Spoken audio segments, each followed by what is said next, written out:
Hello and welcome back to my channel. My name is Bunny Cakes, and welcome to my channel if you're new here.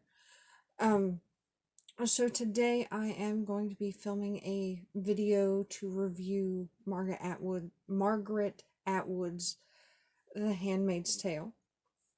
Um, this was a book that I read for the Owl's Magical Readathon. It was definitely a really, really good book.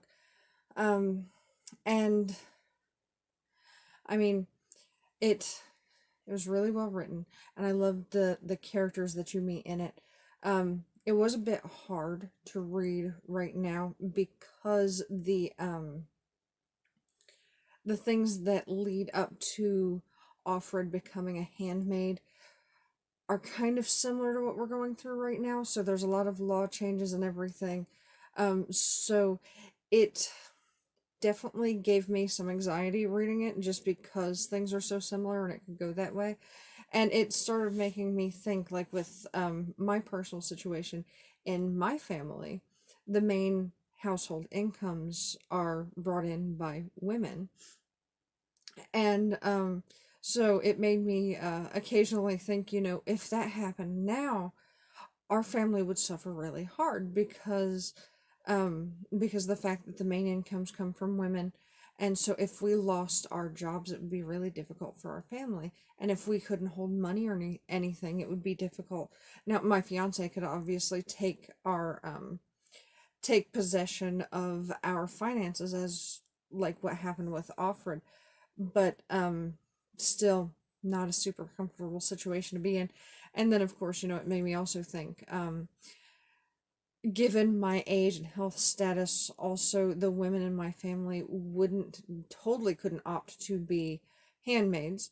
But then also, we don't have the social status to become, like, even an econo wife, let alone a commander's wife. Um, I got something in my eye.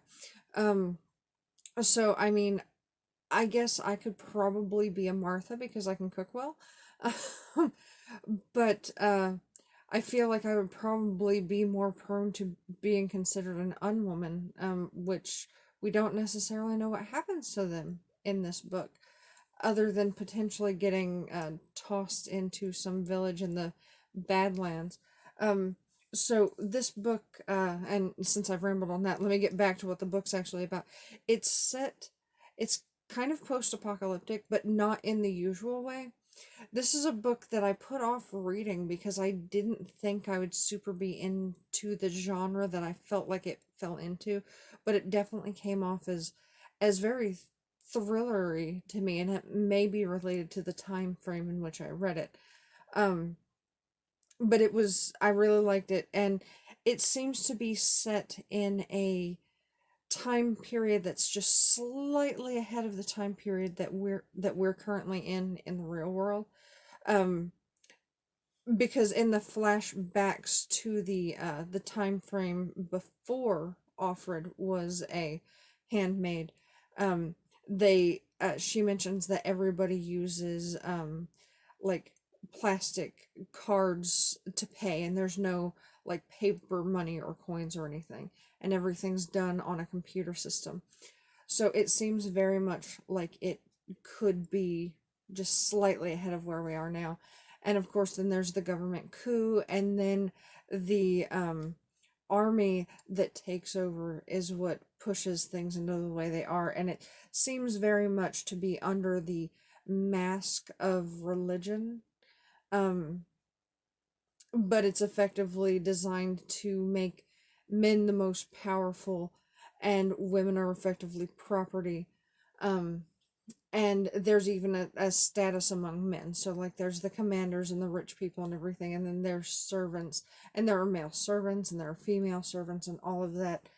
Um, and One thing that made me feel kind of silly is that it took me so long to figure out the thing with her name. Even after the second handmaid is introduced by name, I didn't realize what their names meant until the birthday. And then I realized that her name wasn't Offred, it's of Fred. And the other woman's name is of Warren. And that Fred and Warren are the names of their respective commanders. And then I realized even more how it's meant to dehumanize these women. So they, every time they change commanders every 2 years, or however quickly they change commanders if they get pregnant, their name changes. And so it was kind of crazy. And I felt like I should have realized that, because before the birthday she mentions having a tattoo that felt very reminiscent of uh like the Holocaust tattoos, um, which was meant to dehumanize people, and it just didn't click until then, and and then it just hit me all of a sudden, and I just felt kind of stupid for not seeing it before, because I mean that was clearly an odd name, and I knew it wasn't her real name because she mentions reminding herself of what her name was before.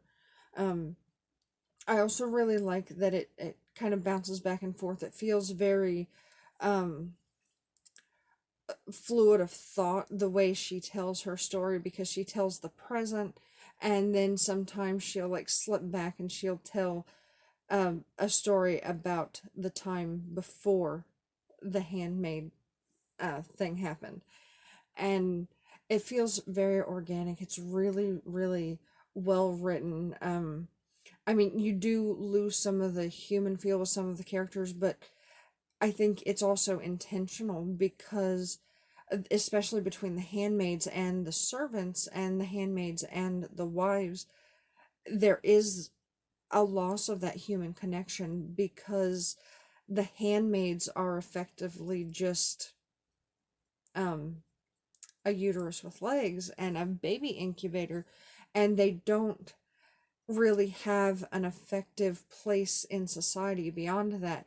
And so the other servants don't necessarily know where how to deal with them, because they are also technically a servant, but the servants also serve them.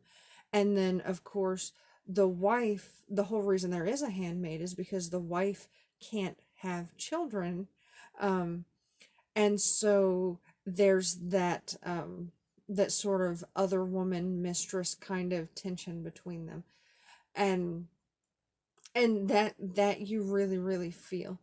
um I also I like the way that is written between the different characters. You can feel that tension, and you can feel the tension between the handmaids, because they don't know if they can trust each other, because just because they're in the same social status doesn't mean that they all necessarily feel oppressed by this new life change. Um, and I also love the way that there are some chinks shown in the armor um, of like the commander, where they're not always necessarily happy with the changes, and they hang on to some things from the past as well. Um, and it's it's it's a wild ride. And then the end, oh my god, the end, that one slapped me in the face. And I think partly it was because I was reading it on an e-reader, so I didn't realize how close to the end I was when I was getting to the end. So like with a physical copy, I know there's like 4 or 5 pages left in the actual story part of the book, but because I don't flip to the end of the book, especially in a Kindle, um when I got to the end of the actual story, I think there was still like 5% left in the book, because there, at the tail end of the book, they there's a little kind of essay written that talks about the historical connotations and everything, and the religious connotations of the book, and it kind of lets you fact check things and see where they got some of these ideas from. So because there was 5%, when I hit the last page, I was like, oh my god, I was like, wait, this is the end. Like, are you serious? um and it does end on a cliffhanger, but even though I don't necessarily like cliffhangers all that much for a book, this one And partly I'm assuaged in that because I know there's a sequel, which I have bought. I just haven't started reading yet.